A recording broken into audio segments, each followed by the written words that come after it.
Paz e graça para você ligado nessa emissora. Começamos agora o seu programa de reflexão, entrevistas e debates de todas as noites.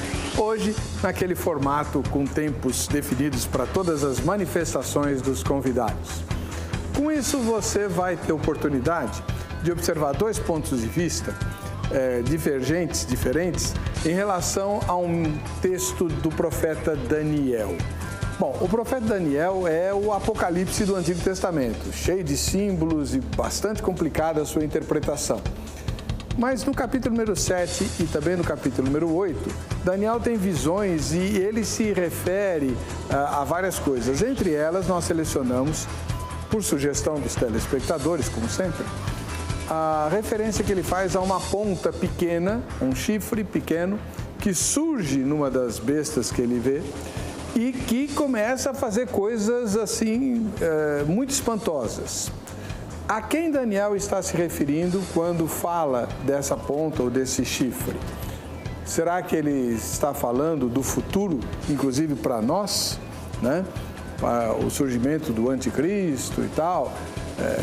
Por várias circunstâncias, muitos telespectadores e telespectadoras estão pedindo para a gente falar desse assunto, né? Talvez por causa da novela que tem aí na televisão, eu não sei.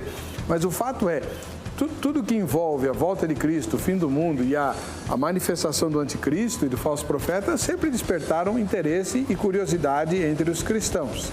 E é bom que a gente converse sobre isso, tire as dúvidas. O que a Bíblia fala com clareza a respeito desse assunto? Daniel está se referindo a uma figura escatológica ou será que ele se referia a alguém que apareceria no futuro dele? No futuro para Daniel, mas para nós, alguém do passado, alguém que já veio, que já apareceu, ou seja, essa profecia, de certo modo, já se cumpriu na história do povo de Deus, na história de Israel. É isso que nós vamos conversar. Aproveite para examinar o texto bíblico e tirar suas dúvidas a respeito. Elas são muitas, pelo menos para mim. Está no ar o Vejam Só.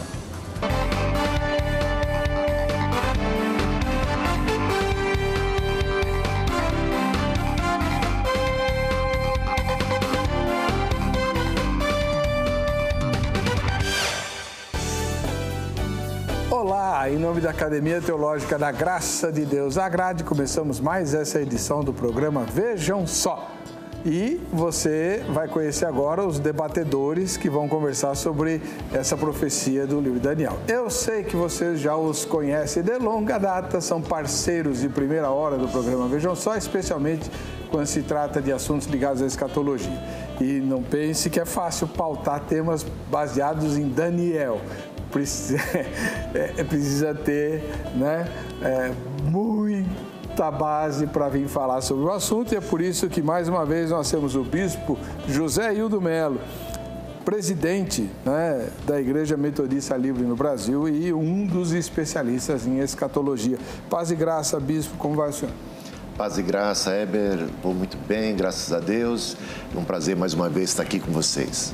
Como é que chama o blog que o senhor tem sobre escatologia? É escatologiacristã.blogspot.com. Sabe que eu uso o seu blog, eu estou dando escatologia na grade, né? E aí todo mundo quer saber o que é o pós-milenismo ou o amilenismo. Entra no blog do bispo. Que bom, eu fico feliz de saber. E a igreja que o senhor pastoreia, onde fica? Fica na Rua das Rosas, número 445, ali no bairro de Mirandópolis, bem próximo à estação Praça da Árvore do metrô. E todos são muito bem-vindos. Muito obrigado pela presença do senhor. Obrigado. Do outro lado, mais uma vez, outro parceiro do Vejam Só é o pastor Marcos Samuel, da Igreja Batista Redenção, em Bragança Paulista. Ele viajou para estar conosco aqui mais uma vez no Vejam Só. Tudo bem, pastor? Paz e graça. Paz e graça, pastor Heber, mais uma vez, obrigado pela oportunidade de conversar. Principalmente num tema tão bonito como a escatologia, principalmente no livro de Daniel, que as pessoas têm tanta confusão. Eu fico contente de poder estar com vocês hoje. E hoje eu vim acompanhado de dois amigos, dois irmãos, duas ovelhas da igreja, o Norberto e o Nivaldo, que queriam muito conhecer o programa. Ótimo. Tem muita audiência na cidade e hoje nós estamos contentes de que eles puderam nos acompanhar.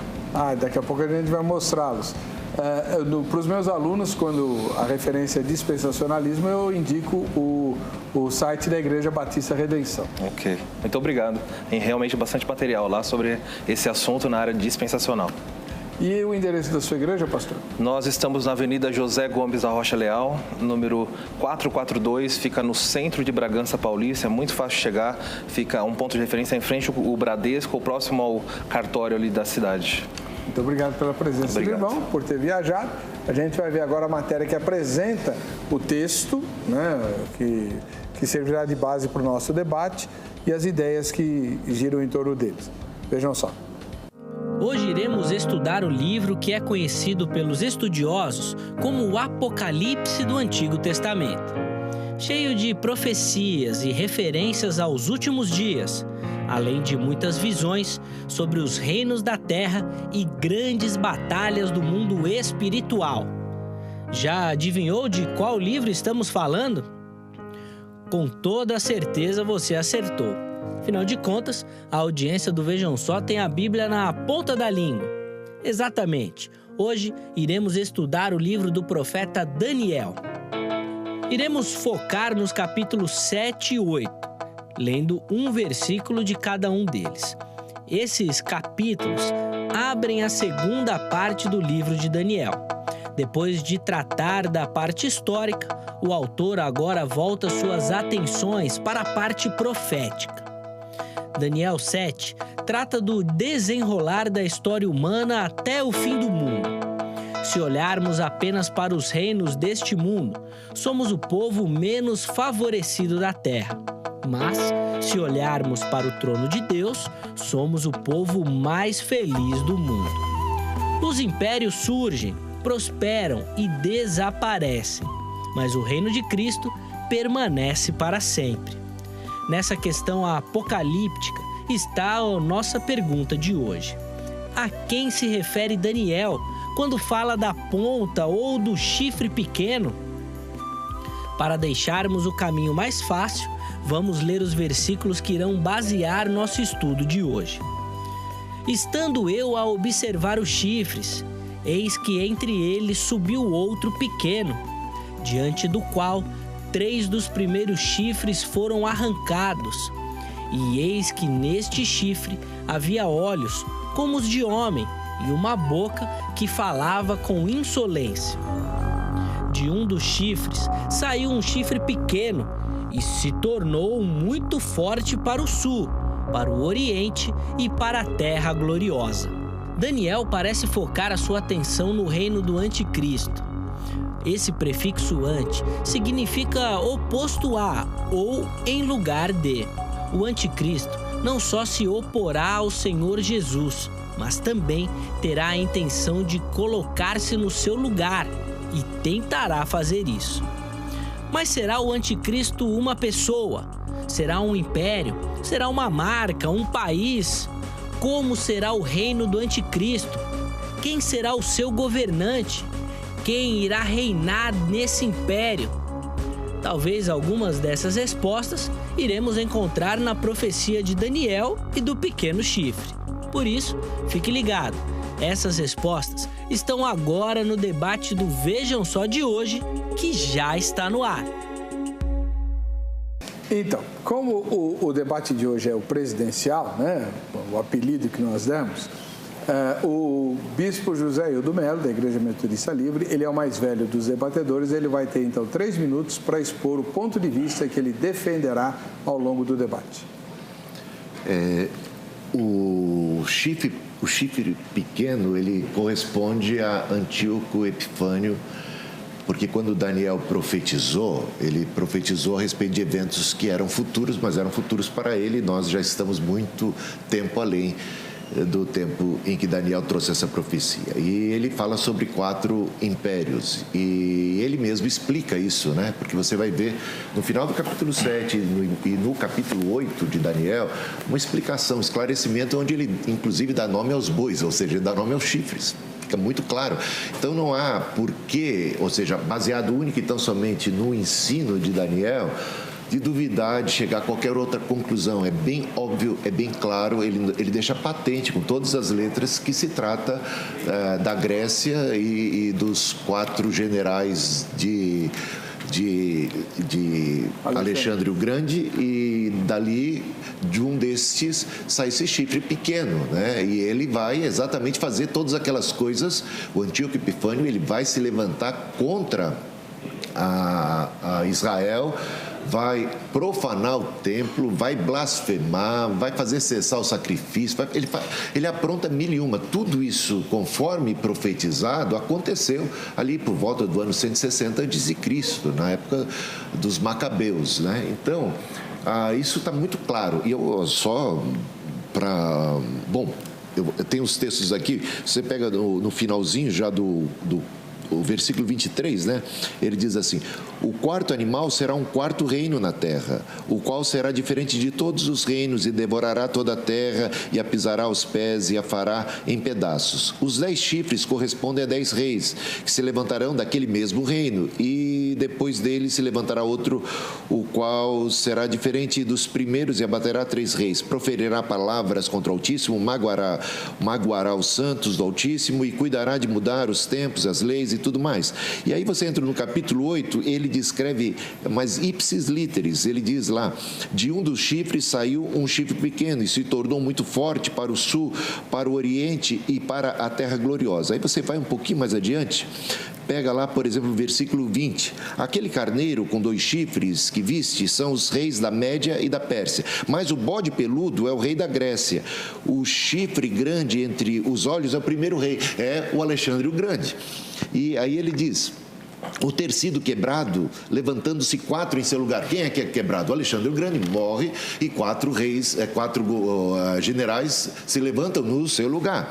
E dele significa que 4 reinos se levantarão desse povo, mas não com força igual a que ele tinha. Mas no fim do seu reinado, quando os prevaricadores acabarem, levantar-se-á um rei de feroz catadura e especialista em intrigas, destruirá os poderosos, vai fazer tudo aquilo. Portanto, é muito claro, muito explicado, mas à luz do Novo Testamento temos uma leitura. Mas acabou e aí tempo. Eu poderia dizer, aí a gente tem mais tempo mais para frente para poder esclarecer exatamente uma segunda interpretação desse mesmo texto. Tá bom.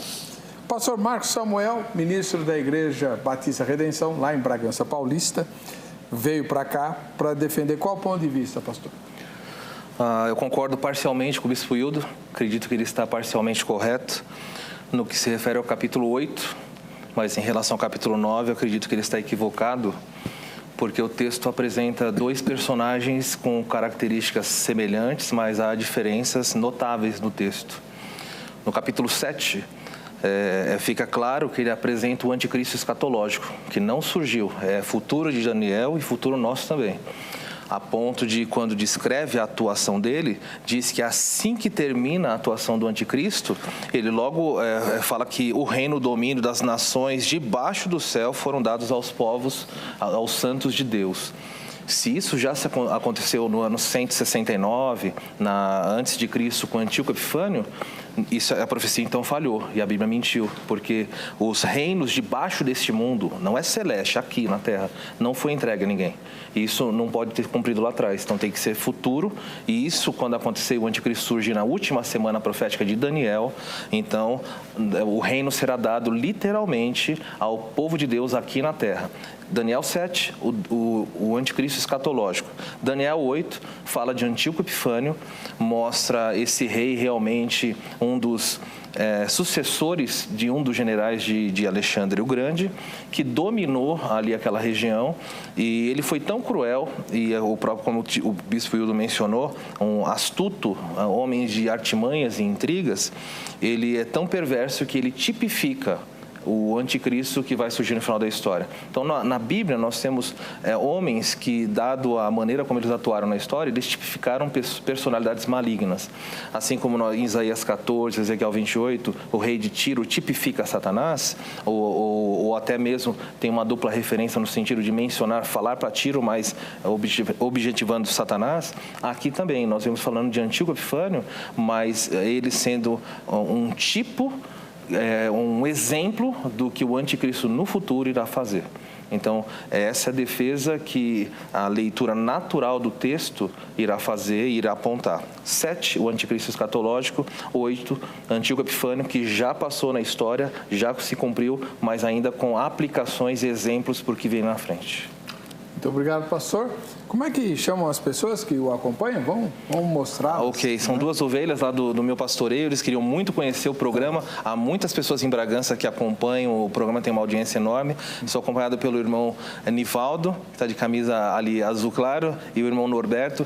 Eles me acompanharam hoje, vieram de Bragança, especificamente para dar essa audiência, esse prestígio ao Vejam Só. O Nivaldo é... O Nivaldo é o da esquerda, isso, e o Norberto.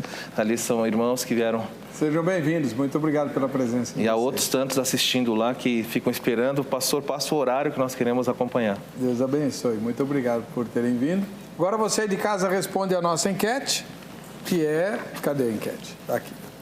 Vamos lá, está no facebook.com/programa Vejam Só. Daniel se refere ao anticristo escatológico? Primeira resposta é sim, e a segunda resposta é não. Você vai dizer o que você pensa com base no que você sabe agora. No fim da gravação, a gente vai ver o resultado parcial da nossa enquete, tá bom? Voltando com o programa Vejam Só, hoje um debate com tempos definidos. O bispo José Hildo Melo, da Igreja Metodista Livre, vai tomar a palavra. Ele tem 3 minutos para fazer a primeira pergunta. Então, durante parte desses 3 minutos, ele vai complementar o pensamento que faltou na exposição do ponto de vista a ser defendido. Bispo? Muito bem. Se no livro de Daniel mesmo a gente encontra digamos, a solução do enigma e a clara referência de que se trata do Império Macedônico, com Alexandre o Grande morrendo e um dos generais sendo Antíoco Epifânio, que vai fazer toda aquela barbaridade, profanar o templo e fazer guerra contra os judeus e vai ser derrotado no final, né? Milagrosamente. O que nós vemos é, a partir do Novo Testamento, uma nova leitura. E você vai encontrar isso nas palavras de Jesus, você vai encontrar isso também no Apocalipse. No Apocalipse, olha só a descrição da besta. Besta, nós estamos falando de 4 animais ali, descrevendo 4 impérios, né?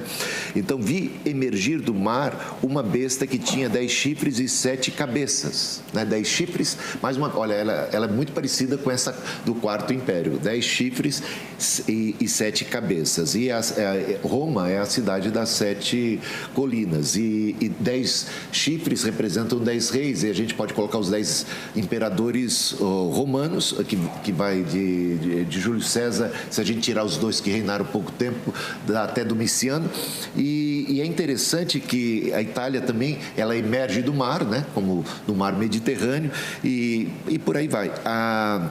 No capítulo 13, a gente encontra isso, né, e veja só, versículo 2, oferece ainda mais detalhes. A besta que vi era semelhante ao leopardo, com pés de urso e boca de leão.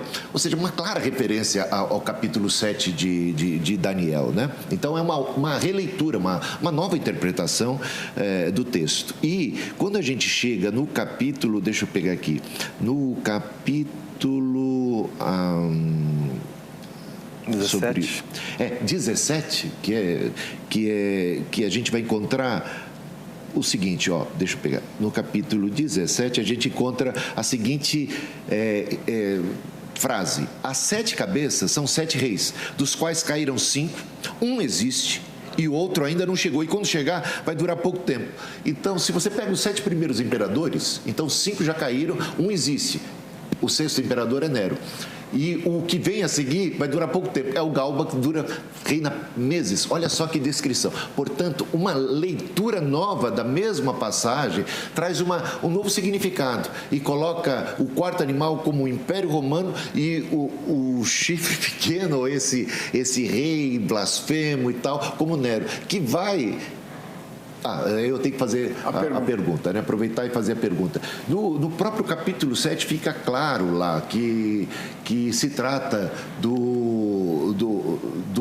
digamos, tem 10 chifres, né? E desses 10 chifres nasce um e derruba. Então, isso é explicado no capítulo 8. Como é que você não percebe que o capítulo 8 é como que uma explicação do capítulo 7? Vamos lá. A pergunta é como eu percebo que o... Sim, o capítulo 8 está ele exemplificando, trazendo à luz o significado do capítulo 7, que fala da besta, que tem 10 chifres, de um chifre que sai aquele chifre pequeno. Ok. Volto a dizer, é muito claro a leitura do capítulo 7 como o anticristo escatológico. Quando ele fala aqui no capítulo 7, Daniel vem descrevendo esse personagem e ele fica assustado porque esse personagem ele surge do Quarto Império. E Daniel fica tão preocupado e pergunta especificamente sobre ele. No capítulo 7, Daniel descreve o reino babilônico, o Medo-Persa, através do urso, o grego, através de Alexandre o Grande. E quando chega nesse quarto animal, ele não dá muitas das suas características exteriores, mas ele fala muito das características interiores do animal. Feroz, de grande força, cruel, sobejava sobre tudo. As características exteriores deste império só aparecem em Apocalipse 13. Então nós sabemos que Daniel 7 e Apocalipse 13 falam do mesmo personagem, o anticristo escatológico que irá surgir no futuro. Os 10 chifres, eles não são os 10 imperadores romanos que existiram, pelo contrário, cada império foi sobrepujado por um outro. Então, quando o babilônico caiu, o Medo-Persa assumiu, tomou conta de tudo e manteve algumas coisas peculiares. Quando o grego assumiu o império Medo-Persa, novamente ele assumiu a cultura e impôs também as culturas helênicas. Quando o Império Romano fez a mesma coisa, mas é interessante que quando o Império Romano cai, por volta de... Quando os bárbaros invadem, eles dividem aquela região e eles não colocam um quinto império. Eles simplesmente surgem novas nações. Itália, Grécia, Portugal, esses países vão surgir ali. Os 10 chifres são países da Europa que compreendiam a extensão territorial do Império Romano. Então, quando o anticristo escatológico surgir, ele vai surgir dentro dessa região.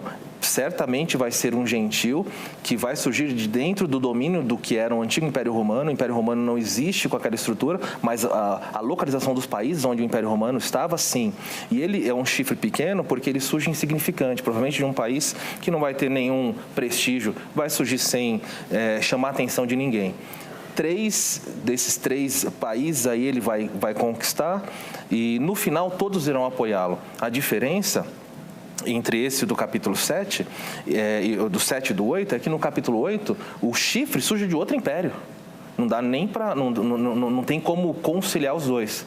Um surge de um império, o outro, claramente o texto diz, surge de um outro. Eu não posso misturar isso, eu não tenho como conciliar. Por isso eu faço a distinção clara.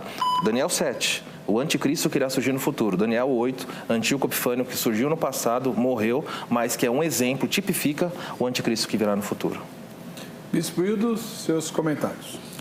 A estátua de Nabucodonosor, no capítulo 2, ela também descreve os 4 impérios. O Império Macedônico, o Império Babilônico, o Império Medo-Persa, o Império Macedônico, o Grego e o Império Romano. E diz que nos dias daquele 4º império, Deus suscitaria, sem auxílio de mãos humanas, uma pedra tirada da rocha que ela rolaria, se chocaria contra a estátua, né, e derrubaria, e ela cresceria e ocuparia toda a terra. Fala do reino de Deus se manifestando nos dias do 4º Império. E isso aconteceu, cumpriu-se com o nascimento, com o advento de Jesus Cristo, o Rei, né, o Messias, que veio para reinar, que veio para desfazer as obras do diabo, que nasceu sem auxílio de mãos humanas, nasceu da Virgem Maria, pela concepção do Espírito Santo. E ele veio como uma pequena pedra, então mostra a chegada do reino de Deus, não em termos como querem os dispensacionalistas, como o pastor Samuel defende e outros mais, a ideia de que o reino de Deus vai vir de maneira abrupta, de uma hora para outra, numa tacada só, Cristo vem, estabelece ele já pronto, né? Quando a Bíblia descreve o reino de Deus chegando à terra como uma pequena pedra que vai rolando, e à medida que rola, ela se choca contra a estátua, que representa as nações desse mundo, e aí dá-se lugar ao reino de Deus, que acontece de maneira paulatina e gradativa. Isso concorda com todas as parábolas do reino. As parábolas do reino que falam do reino de Deus começando pequeno, como um grão de mostarda. Portanto, é naqueles dias do Quarto Império, do Império Romano, que tem a besta do Apocalipse, né? Que tem Nero perseguindo a igreja, mas as portas do inferno não vão prevalecer contra ela. Essa pequena semente cresce, enfrenta tudo e vai alcançando mais e mais espaço. E vai crescendo. Então, esse reino de Deus é um reino que está em processo. É necessário que Jesus reine, colocando todos os seus inimigos debaixo dos pés, até o último inimigo, que é a morte. Ele subiu aos céus, está sentado, e de lá ele reina. E os que morreram em Cristo vivem e reinam com ele, né? Então, a maneira de interpretar e jogar isso lá para o futuro, quando o Império Romano já aconteceu, adiar tudo isso, realmente não perceber que o rei já chegou, que o rei já nasceu. E eu vejo nas palavras do pastor Samuel, ele colocando isso para um futuro onde vai ter uma espécie de restabelecimento do Império Romano, e isso realmente não condiz com a própria história. Bom, obrigado, Bispo Hildo. Agora é a vez do pastor Marcos Samuel fazer a primeira pergunta. Bispo Hildo, o senhor vê distinção clara entre o Quarto Império e o Terceiro Império? Eu vou formular uma pergunta só para eu saber. O senhor vê distinção entre os dois? Porque Com certeza eu vejo. São diferentes. Ok, então minha pergunta é muito simples. Em Daniel capítulo 7, fica claro que versículo 8, que é o tema dessa noite, diz: estando eu a observar os chifres do quarto animal, sim, eis que subiu entre eles um pequeno chifre, diante dos quais 3 primeiros foram arrancados, tal, e ele continua. Então, Quarto Império, sim, surge o chifre pequeno. Quando nós chegamos no capítulo 8, uma coisa interessante acontece. Ele fala assim, versículo 8 do capítulo 8. O bode se engrandeceu, o bode não é o quarto, é o Terceiro Império. Se engrandeceu de grande maneira e na sua força quebrou-se o chifre. Aí ele fala de vencer os macedônios. Aí diz o seguinte, no bode surgiram 4 chifres notáveis para os 4 ventos dos céus. Nós sabemos que são os 4 generais, Cassandro, Lisímaco, Seleuco e Ptolomeu, generais de Alexandre o Grande. E aí diz o seguinte, de um desses chifres, Seleuco, surgiu o chifre pequeno, que foi contra a Terra Gloriosa. Como pode ser o mesmo personagem se o capítulo 7 diz que o chifre surgiu do Quarto Império, sim, e o capítulo 8 diz que surge do Terceiro Império? Afinal de contas, o chifre surge do terceiro ou do quarto? Tá. O senhor entendeu a pergunta? Entendi perfeitamente.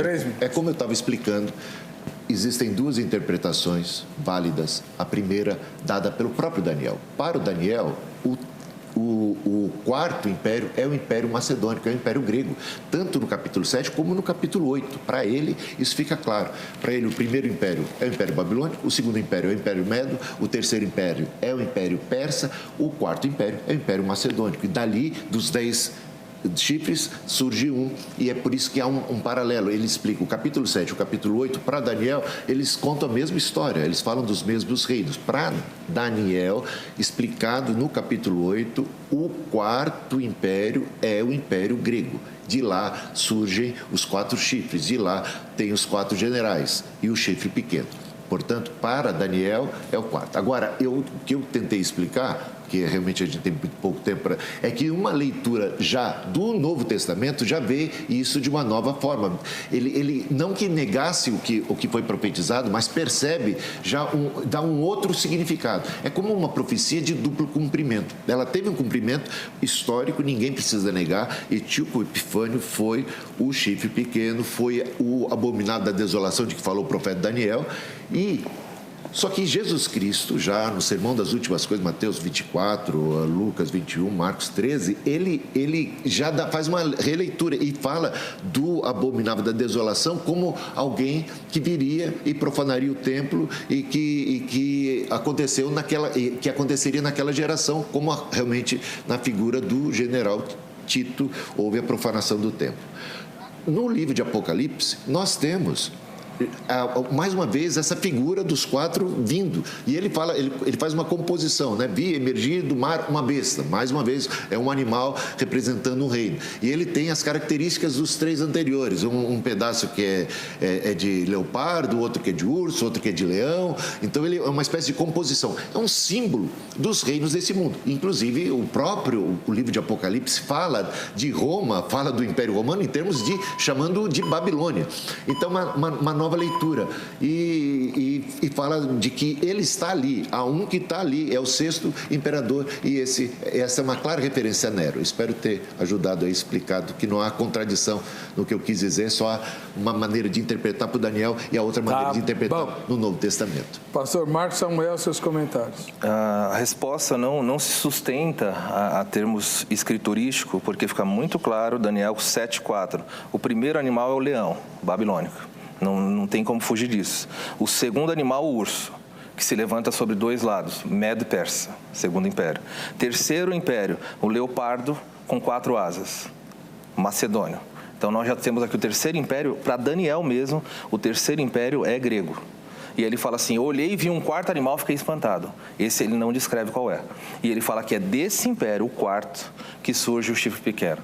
Então, para Daniel, o chifre pequeno não se levanta em hipótese alguma do império nem babilônico, nem medo-persa e nem grego, mas sim do futuro império romano, que nós sabemos que seria esse é o que descreve esse animal aqui.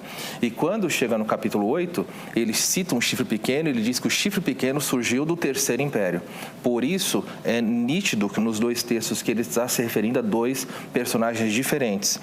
A ponto quando o capítulo 7 descreve esse chifre pequeno aqui, ele menciona que depois que esse chifre do capítulo 7 termina, os santos recebem o reino e possuem toda a terra para sempre. Isso não aconteceu.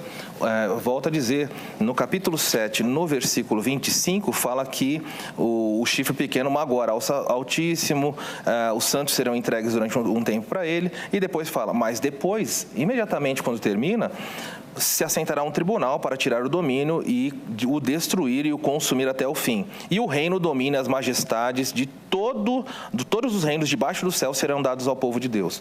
Se aconteceu isso no ano 160, quando foi?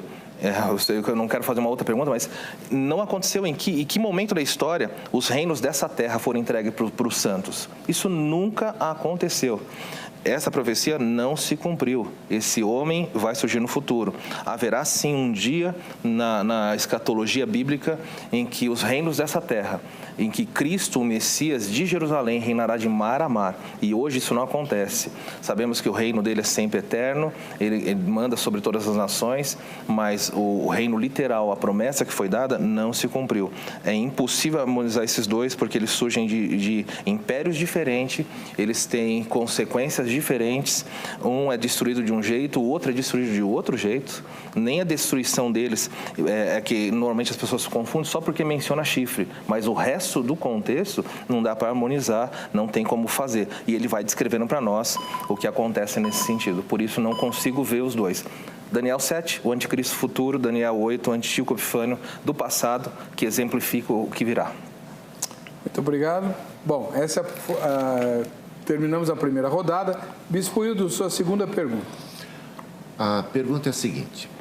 Você diz que haverá um anticristo, então, no futuro e que vai cumprir a profecia, sendo ele, digamos assim, um líder político, né? Um líder político e que vai perseguir, vai matar, vai destruir, vai usar seu poder político ali, vai estar se levantando contra os santos e aí vai se cumprir. Isso. Tá.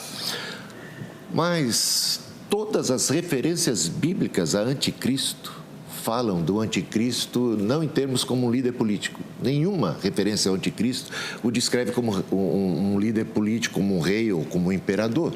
Todas elas, existem apenas 4 em toda a Bíblia, apenas 4 referências ao anticristo, e encontramos lá na primeira e segunda epístola de João, e são 4 referências que falam dele como um herege. E não apenas como uma pessoa, mas muitos anticristos já estão entre nós e são aqueles que negam que Jesus Cristo veio em carne. Portanto, por que confundir o anticristo com o líder político? Quando a Bíblia claramente fala do anticristo em termos dos hereges que são os gnósticos, que estavam ali no meio da igreja e que faziam confusão e que negavam que Cristo veio em carne, são os docetistas, são aqueles que realmente têm uma visão de que Cristo não poderia, são gnósticos, Cristo não poderia ter assumido a forma humana, ter sido feito carne, porque isso implicaria em imperfeição, em pecado e coisas assim. Então, é claro que há muitos anticristos, e eles já estavam lá, há muitos anticristos por aí, e são esses os que negam. Por que é que você diz que anticristo é aquele que vai vir e vai cumprir aquela profecia futura do chifre pequeno? Essa é a pergunta. Essa é a pergunta. Pastor? Porque, de novo, quando o irmão menciona que a Bíblia não cita o anticristo como um líder político, eu não consigo chegar nessa conclusão em hipótese alguma. Eu vou citar alguns textos aqui que mostram ele como um político. O príncipe de um povo que há de vir. Então, se é um príncipe, é um governante, é um político. Que diz que ele é anticristo, só? Não é? No capítulo 9, Daniel 9, 27, fala do homem que fará a aliança da última semana. Se o irmão não entende o anticristo, para mim está claro aqui, mas se não entender assim, aqui Daniel fala o príncipe de um povo que há de vir. O povo, os romanos. O príncipe iria surgir no futuro. O anticristo é um político. Segundo o texto que mostra ele como um político. Apocalipse, capítulo 17, olha o que diz. Claramente, não entender isso como um líder político, eu não sei então como deveria ser entendido. Quando nós chegamos no capítulo 17, João faz menção, lembra do que acontece lá? Ele vai falar a respeito dos 10 chifres. E quando chega no final, no versículo 16, fala assim: os 10 chifres que você viu e a besta odiarão a meretriz, e vão devastar e vão destruir ela.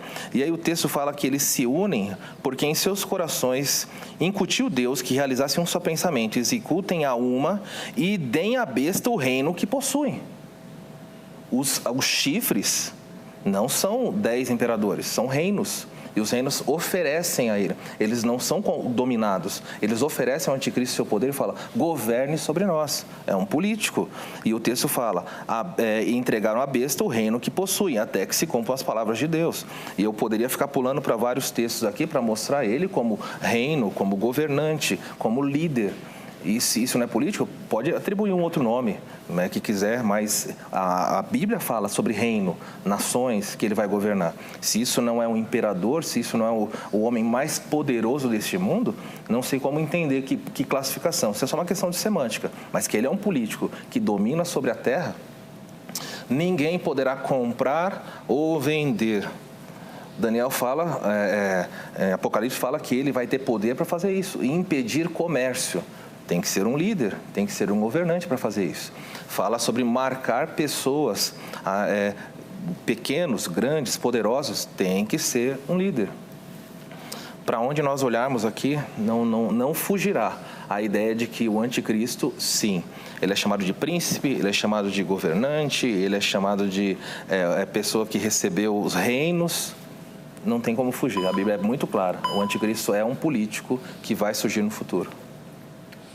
Bispo, 3 minutos. Tá. Eu percebo que o pastor Marcos faz confusão entre besta com anticristo, entre o iníquo, o homem da iniquidade e o anticristo. Porque a minha pergunta tem a ver com anticristo. Todas as referências a anticristo o apontam como hereges, pessoas que pregam que Jesus não veio em carne. Então, não há nenhuma única referência a anticristo denominando anticristo e dizendo que ele é um rei, que ele é um imperador. Então, e João é claro em dar nome aos bois. Os anticristos são esses que estavam no meio de nós, mas não eram dos nossos, porque se fossem dos nossos não tinham saído.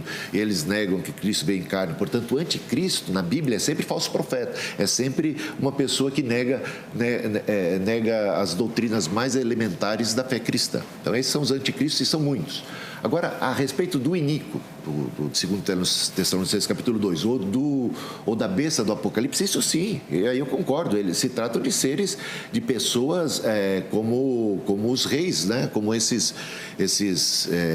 imperadores, como foi Antíoco Epifânio, como foi Nero, e quando no livro de Apocalipse fala da besta, do Apocalipse, ela fala da besta em termos ali presentes. Está...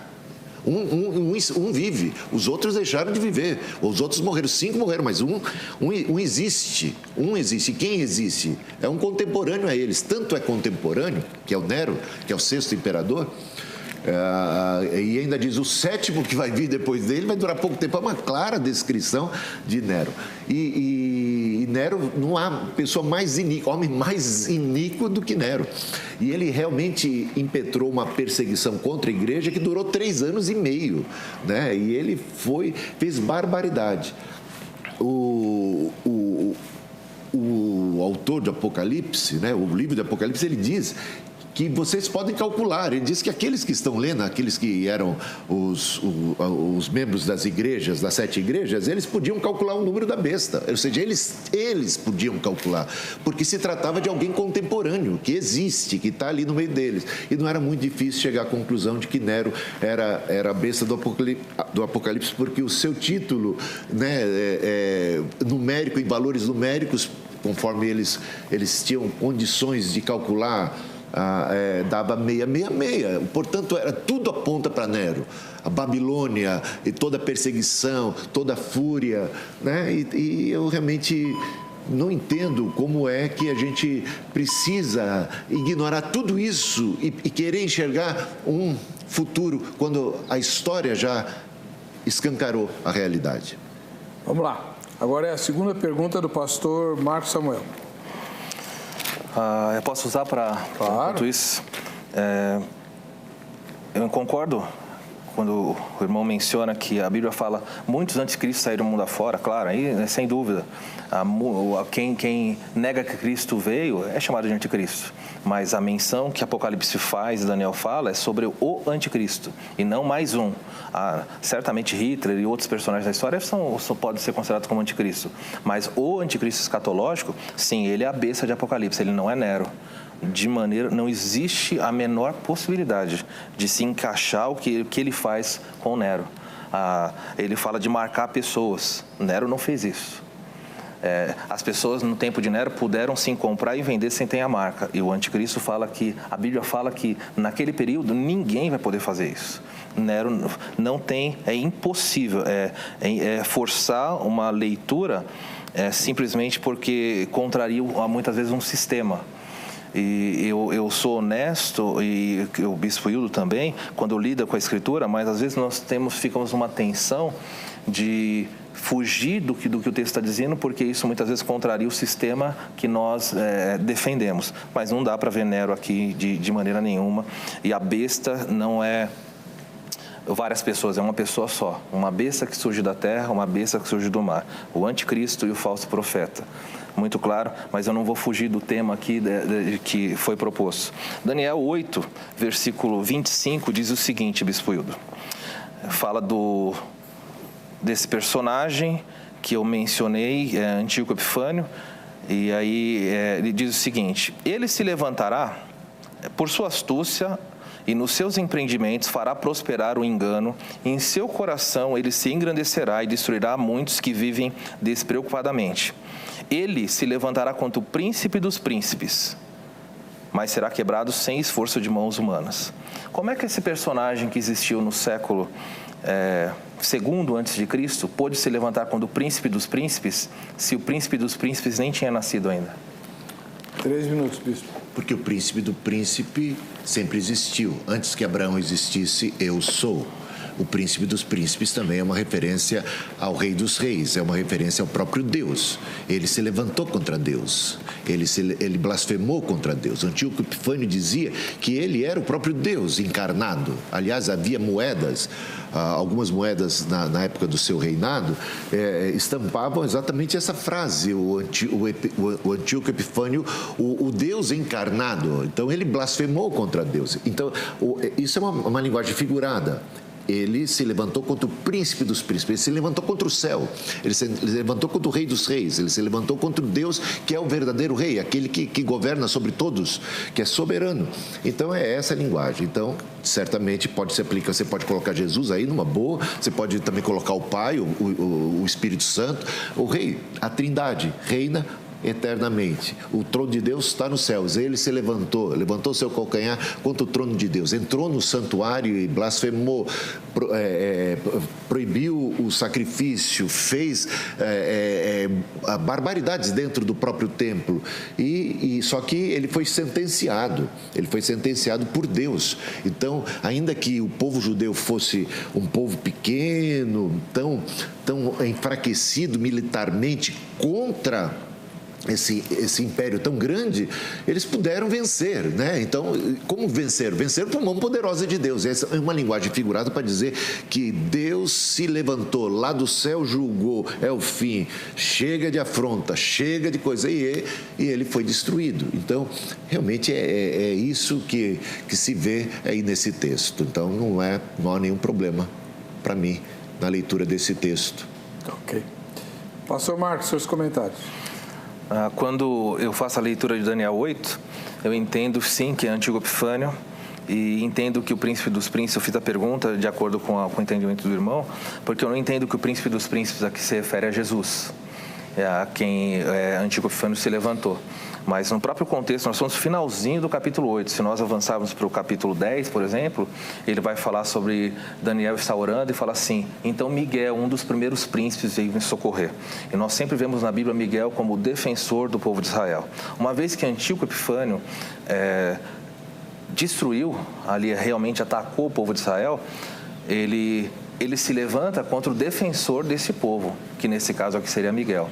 É claro que Antíoco Epifânio cunhou moedas, colocou às vezes até a imagem de Zeus, um deus que ele admirava, e na época dele, por volta de 160, ele governou de 174 até 163, 65, havia um trocadilho que na língua grega era mais fácil. Ele falava sobre Epifânios, que era Antíoco Epifânios, Epi superior, Fanes de manifestação, o que se manifesta do céu, e as pessoas chamavam ele de Antíoco Epimanes, que significava louco. Então faziam essa zombaria com o próprio título que ele colocou. E aí sim descreve ele aqui, quando ele começa a governar e se levantar contra a região do Egito, porque ele desce para governar lá e começa a incomodar o Império Romano com isso, porque toda vez que ele ataca Mênfis e Alexandria, que era o celeiro da época para o Império Romano, ele começa a fazer com que comida seja escassa em Roma.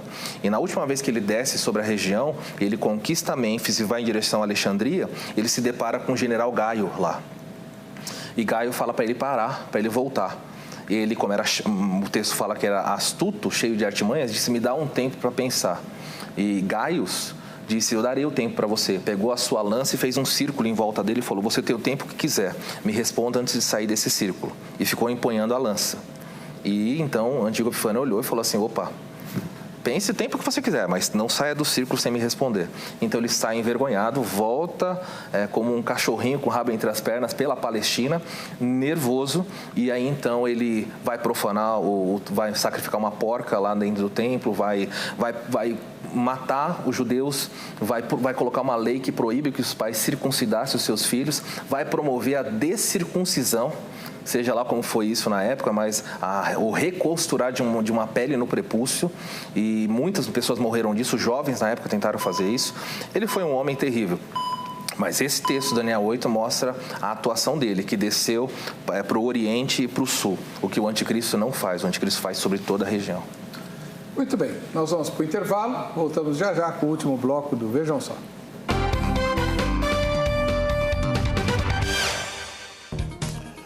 Muito bem, chegamos ao último bloco do programa Vejam Só. O bispo José Hildo Melo, da Igreja Metodista Livre, vai fazer a última pergunta dele ao pastor Marcos Samuel, da Igreja Redenção. As quatro bestas, os quatro animais do capítulo 7 de Daniel, eles estão num paralelo com a imagem, a visão, o sonho de Nabucodonosor, aquela imagem E é dito lá no capítulo 2 de Daniel que nos dias daquele quarto império, Deus suscitaria, sem auxílio de mãos humanas, de uma pedra que rolaria e se chocaria contra esses impérios todos e daria lugar ao reino de Deus, né? E que continuaria a rolar até ocupar toda a terra. Por que adiar o início, a inauguração do reino de Deus?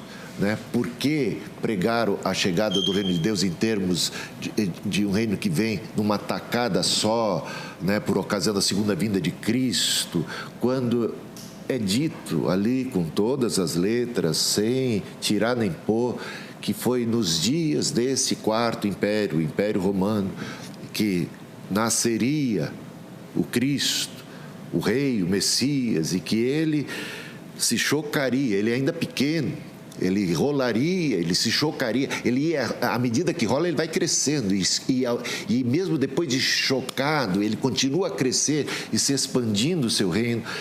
E isso é que eu realmente tenho muita dificuldade. Você e todos os literalistas, por que não interpretar essa profecia de maneira literal? Por que adiar? Por que entender que é necessário uma revivificação do Império Romano nos finais dos tempos para se cumprir uma profecia que já teve cumprimento, que está em franco cumprimento?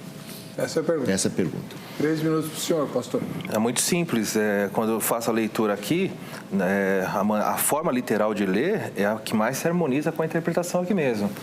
Não dá para entender que uma pedrinha surgiu lá na época, pequena, e ela foi aumentando e governou aqueles impérios. Porque quando você lê o texto, quando qualquer um lê, fala assim: como vistes do monte que foi cortada a pedra sem auxílio de mãos humanas, ela esmiuçou o ferro, o bronze, o barro, a prata e o ouro. O grande Deus fez saber o que ia acontecer. Quando nós olhamos para o que acontece, essa pedra, ela cresce e ela cobre o mundo inteiro. Isso mesmo. Ela cobre o mundo inteiro. Isso nunca aconteceu. Nunca aconteceu. Qual é a pedra que desceu? E antes que o irmão diga que foi Cristo, Cristo ainda não governa sobre o mundo inteiro. Isso não aconteceu. Pode sair aqui na rua, aqui na frente, perguntar, tem gente que está falando: não, ele não é meu rei, não. Mas quando ele vier, quando ele estiver aqui, então, digno e santo será o nome do Senhor, de mar a mar. E é naquele tempo, nesse reino, que essa pedra vai cobrir. E a glória de Deus vai cobrir esse mundo como as águas cobrem o mar. Como é que as águas cobrem? Completamente. Hoje isso não acontece. Não acontece. A paz que esse reino vai proporcionar não é vista em nenhum lugar. Se esse que nós vemos hoje é o reino de Deus, eu fico triste, não é o reino que eu quero para mim. Eu deixo para os amilenistas. Eu quero um reino onde haverá paz no reino animal, onde haverá paz entre as pessoas, onde haverá justiça, onde haverá amor. Nós não vemos isso hoje. Nós vemos maldade, criminalidade, Satanás dominando, destruindo pessoas. No meu ministério eu vejo o diabo batendo, destruindo famílias. Esse não pode ser o reino de Cristo. Isso está muito longe. Quando nós olhamos para isso daqui, o meu coração se enche de esperança e falo: ora, venha, Senhor, o teu reino. Tanto é verdade que isso aconteceu, se tivesse acontecido em Daniel, Jesus nunca faria a oração do Pai Nosso dizendo: Pai, venha o teu reino. Por que orar assim, se o reino já tinha vindo em Daniel lá 500 anos antes? Não faz sentido. O próprio Jesus diz isso: venha o teu reino. Ele disse: é algo futuro. Não tem, a minha leitura é literal, sim, mas é uma leitura que respeita a leitura normal do texto e explica de maneira mais tranquila e harmoniosa com o caráter do nosso Deus. Nós não estamos no reino. Ele é rei, ele reina no coração de alguns, não de todos, mas haverá um dia que ele vai governar sobre todas as pessoas. E é sobre isso que Daniel está falando aqui. Obrigado, pastor. Seus comentários, bispo. Obviamente que eu não estou dizendo que estamos na plenitude do reino. A plenitude do reino ainda é futura. Por isso nós oramos, Maranata, ora vem, Senhor Jesus, por isso nós buscamos essa plenitude. Mas o que a segunda vinda de Cristo trará são novos céus e nova terra, onde reinam a paz e a plenitude, e não o início, a inauguração do reino. O reino já foi inaugurado, já está em processo. Jesus falou do reino de Deus como uma semente de um grão de mostarda que, uma vez plantado, ele vai crescendo e se desenvolvendo paulatinamente. Falou do reino de Deus em termos de alguém que planta o trigo e na calada da noite vem o inimigo e planta o joio, crescem concomitantemente o trigo e o joio, e não é para negar o reino de Deus porque você vê o joio. O reino de Deus está em processo. Jesus veio desfazer as obras do diabo, ele não veio para desfazer, ou ele só vai desfazer as obras do diabo na segunda vinda. Ele já veio na primeira vida para desfazer as obras do diabo. Ele já amarrou Satanás. Ele disse: se eu expulso demônios pelo Espírito Santo de Deus, é chegado o reino até vós.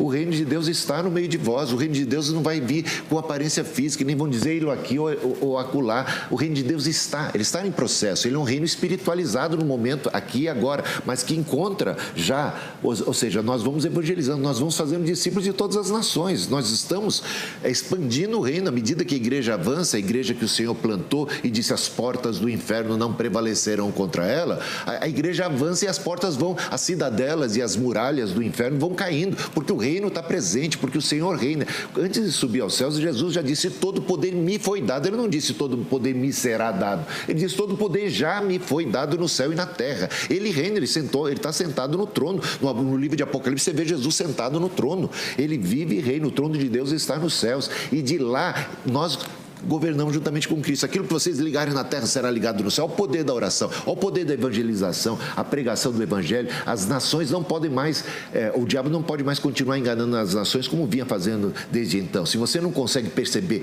a expansão do reino e o progresso que houve desde os tempos de Cristo até agora, quando Jesus chegou, esse mundo estava em plenas trevas, não havia cristianismo, não havia. A única nação que adorava um único Deus era a nação de Israel, que estava completamente contaminado, pecado, sacerdócio. Jesus teve que purificar o templo, tudo aquilo. As trevas estavam dominando. Agora, Jesus entrou e ele veio e as trevas não prevaleceram contra ele, não vão prevalecer. Ela vai se expandindo e esse reino é o reino que está aqui agora, se expandindo. É claro que a plenitude é só no porvir. Quando Jesus chegar, aí teremos a paz perfeita, aí teremos tudo isso perfeito. Mas não há como negar a realidade do reino de Deus já em termos aqui e agora. Há muita diferença do que foi e o que é e ainda o que pode ser. Tá bom. Pastor Marcos Samuel, sua última pergunta. Quando nós olhamos para o reino de Deus, que o bispo Hildo mencionou, ele disse, é claro, nenhum dispensacionalista diz que Cristo não está reinando. Ele está num trono reinando sim. Mas olha o que a Bíblia fala. Senta-te à minha direita até que eu coloque seus inimigos por estrado dos seus pés. Que inimigos é esse? Ele é rei absoluto. Ele não é rei. Está cheio de gente revoltada aqui neste mundo. Satanás está reinando sim. E se Satanás está preso, eu ouso dizer, pode buscar em Bragança porque ele está solto lá. Lá ele está trabalhando, não está preso. Então é condicional. Eu não sei tornozeleira, tem que ser qualquer outra coisa, mas não pode ser preso. E os apóstolos também não sabiam que era preso, que ele estava preso. Porque muito depois de Jesus falar que ele estava amarrado, para dizer que conteve ele ali para libertar um homem, quando expulsou um demônio, Pedro vai escrever anos depois dizendo, o diabo anda ao redor de vós como um leão. Como é que ele está fazendo isso se ele está preso? Tiago diz, resista ao diabo, ele fugirá de vocês. Como eu vou resistir para ele fugir? Ele está preso. Ora, não faz o menor sentido. Em hipótese, o diabo está vivo, ativo, trabalhando neste mundo. Paulo diz, 2 Coríntios 4, Deus desse século cega os olhos do entendimento para que as pessoas não enxergam. Ele falou isso depois de Jesus. Então, Paulo não sabia que o diabo estava preso, Tiago não sabia, Pedro não sabia, João, ninguém sabia. Ninguém sabia. E na prática, qualquer pastor, seja dispensacionalista ou milenista, que encarar o seu ministério vai ver que o diabo está atuando, o diabo sim está impedindo o evangelho de expandir, basta ir, vai para a Coreia do Norte, vai para os países muçulmanos, vê lá se está com toda a liberdade para fazer. Não é assim, não podemos fazer essa leitura de forma nenhuma. Minha pergunta para o bispo Hildo é a seguinte, o texto de Daniel diz que no capítulo 8, vai mencionar que ele vai ser destruído sem auxílio de mãos humanas. Quando vai chegar no versículo 23, fala, mas no fim do seu reinado, quando os prevaricadores acabarem, se levantará um rei feroz, de catador e entendido em intrigas. Grande é o seu poder, mas a sua própria força causará coisas estupendas, destruições. E aí ele fala no final que ele será destruído que será quebrado, verso 25, finalzinho, sem esforço de mãos humanas. Antíoco Epifânio morreu no ano 164 numa campanha militar. Como é que ele foi destruído sem mãos humanas se ele pereceu numa campanha militar? Porque isso é uma linguagem figurada. Porque isso quer dizer que Deus é quem operou aquilo. Você mas tá então entendendo? os humanos trabalharam. Mas obviamente, teve mãos humanas. São instrumentos de Deus. Mas a verdade é Deus em ação. É Deus, porque o poder daquele império era muito grande. E o império, o reino de Israel, era realmente ínfimo. Como é que ele pode vencer um império tão grande? Né? Então, de alguma maneira, a gente sabe que Deus... Teve aquela guerra de Josafá, na época do rei Josafá e do rei Ezequiel, e de outros mais, onde a gente viu uma ação onde Deus desbarata o exército inimigo, onde Deus põe a mão. Na verdade, é isso. Essa é uma linguagem figurada que você gosta de interpretar tudo da maneira mais literal possível, né? E aí você interpreta que o diabo está preso da maneira mais literal possível. E ele não está, porque a linguagem é figurada. Da linguagem, claro que não. De maneira literal, como você quer interpretar, porque ele foi preso em cadeias, com correntes. Dá para prender diabo com corrente? Claro que não, você tem que interpretar que isso é uma linguagem figurada. Ou seja, ele tá preso no sentido de que ele não pode mais impedir as nações, escravizar as nações como vinha fazendo até então. Porque Cristo agora deu autoridade para a igreja fazer discípulos de todas as nações, e as portas do inferno não podem prevalecer contra o avançar da igreja. Por que ela não pode prevalecer? Porque Cristo tomou cuidado de maniatar o valente, de amarrar o inimigo, no sentido de que ele não pode mais resistir, impedir. Por isso você, como cristão, eu como cristão, quem nos ouve é cristão, você pode resistir ao diabo. Por quê? Porque ele está com seu poder restrito, porque você tem autoridade, você tem a autoridade de Deus. Isso é coisa maravilhosa. Então, entender que nós recebemos o poder, todo o poder me foi dado. Eu dou para vocês poder, recebereis poder ao descer sobre vós o Espírito Santo, e a gente vai na autoridade do Espírito Santo fazendo discípulos, coisa que o diabo não pode impedir. E é nesse sentido que ele está amarrado. É nesse sentido também que o Antíoco Epifânio também cai, por mão poderosa de Deus. Deus está no céu, ele reina, Cristo está no céu reinando. Veja, é necessário que ele reine colocando seus inimigos debaixo dos pés. O último inimigo a ser destruído é a morte. Portanto, a morte vai ser destruída quando? Por ocasião da segunda vinda de Cristo. Portanto, o reino de que Paulo descreve em 1 Coríntios capítulo 15, versículo 25, é o reino que se processa aqui agora, de maneira paulatina. E todos os inimigos vão ser postos até o último, que é a morte. A morte será tragada pela vitória por ocasião da segunda vinda de Cristo. A segunda vinda de Cristo põe fim ao último inimigo. Como querem os pré-milenistas ensinar que depois da segunda vinda de Cristo ainda existem outros inimigos, ainda existe rebelião, ainda existe Satanás sendo solto. Então, o último inimigo já foi morto por ocasião da segunda vinda de Cristo. Seus comentários, pastor. A leitura milenista das profecias é uma leitura um tanto esquizofrênica, porque é difícil eu ler. O texto diz que ele foi quebrado sem esforço de mãos humanas. Ou Daniel quis dizer isso, ou Daniel não quis dizer isso. O grande problema do amilenismo, da leitura, é simplesmente criar um sentido que não está no texto. Olha, Deus derrotou inimigos sem mãos humanas, mandou vespas. Deus derrotou inimigos sem mãos humanas, mandou um anjo matar todo mundo. Mas aqui nesse texto, o homem morreu por mãos humanas. Então, fica muito difícil eu olhar para o texto e falar, não, foi sem força de mãos humanas, porque Deus operou. Deus está operando em tudo. Então, para que escrever isso? Mas esse não é o capítulo 8? Você não acredita que é o Antigo? Não, sim, bispo. Deixa eu só concluir. Eu estou falando assim, não é uma linguagem figurada, é uma linguagem literal. É assim, é a maneira... Então, como se deu a morte? Sim, ele morreu... isso se volta para você Ele também. Morreu numa doença. É só continuar ali que o irmão vai... Então tá bom. Então você mesmo explica a pergunta que você fez para mim. Eu estou explicando. Tá bom. Desculpa. Eu estou explicando para mostrar como é um texto literal. Ele vai numa campanha militar, mas ele morre depois de uma doença. Isso é literal. Morreu sem o auxílio de mãos humanas. Não tem como fugir desse tipo de coisa. Senão... nós ficamos realmente uma esquizofrenia no texto. É ou não é? Ele escreveu. É assim, o primeiro leitor que leu o texto de Daniel entendeu, sem mãos humanas, entendi. Pronto, simples. Em relação ao que o bispo mencionou sobre o diabo não poder impedir o avanço do evangelho, não é verdade. Paulo diz no capítulo 2 Coríntios 4:4, o Deus desse século cega os olhos do entendimento. Se ele está cegando, é porque ele está bloqueando o avanço do evangelho. É muito simples. Não tem como fazer. Agora, quando ele for aprisionado de verdade, de fato, lá em Apocalipse 20, durante 1000 anos, por isso vai ser um tempo de paz aqui na Terra, quando ele for aprisionado de maneira definitiva, então sim, aí o Evangelho vai avançar. As pessoas, durante o tempo que ele vai ser preso, o reino de Deus vai cobrir toda essa terra e haverá paz sem igual. Hoje não é o que acontece. Hoje Satanás está vivo e ativo. Não tem como negar. O sistema pode dizer que ele está preso, mas ele não está, não. Ele está atuando. Ele está impedindo. Eu volto a dizer, os missionários que estão em países aí de difícil acesso, veja se Satanás não está bloqueando o avanço do Evangelho. Está sim, mas haverá um dia em que isso vai terminar. A leitura dispensacionalista do livro de Daniel é a que mais se harmoniza, por quê? Porque entende que existem coisas que vão se cumprir no futuro, não dá para se harmonizar com o passado, não tem como. Por quê? Porque quando terminou o reino de Antíoco Epifânio, o reino desse mundo não foi dado aos santos dos Altíssimos. Isso então tem que acontecer no futuro e Antíoco Epifânio é um tipo do anticristo, o maioral que virá no futuro. Bom, o pastor Marcos acaba de me dar um gancho para mais um tema que a gente vai fazer aqui, né? Mas isso vai ficar para outra ocasião, porque o nosso tempo estourou. O bispo José Hildo Melo e o pastor Marcos Samuel estão à disposição de todo mundo pelo contato que está publicado no facebook.com/programa Vejam Só. Vamos ver o resultado da enquete, resultado parcial, né? Até esse momento, qualquer.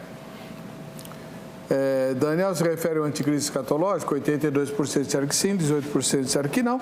E a gente volta a se ver no próximo Vejam Só. Até lá.